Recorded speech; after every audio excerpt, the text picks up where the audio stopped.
Master कुह के कर जवाताना, कुह के कर जवाताना, साले सवतिया के कब खुलवाया चारा मार हो। कुह के कर जवाताना, साले सवतिया के कब खुलवाया चारा मार हो।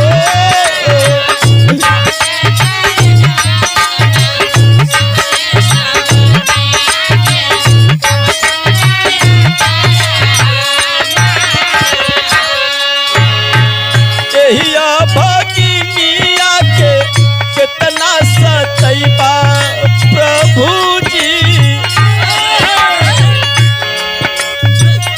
एहिया भगिनिया के कितना सतैबा प्रभु जी। नैया फसल मझधार हो। एहिया भगिनिया के कितना सतैबा प्रभु जी।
बिलखती है। वहां के पुजारी एली ने ही आवाज लगाया, ए नशे में है जाओ यहाँ से। लेकिन कैलिन का डरिया न लागे दुखिया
विश्वास है, प्रभु से प्रेम करती हो, आपकी सारी मनोकामना पूरी होगी।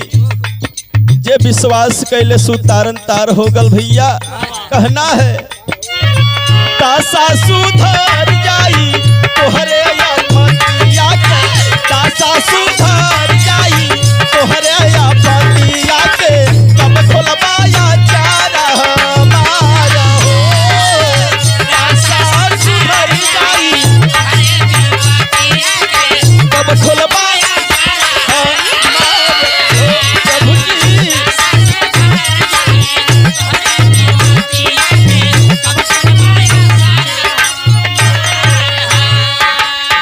अंतिम बंद में हुआ क्या,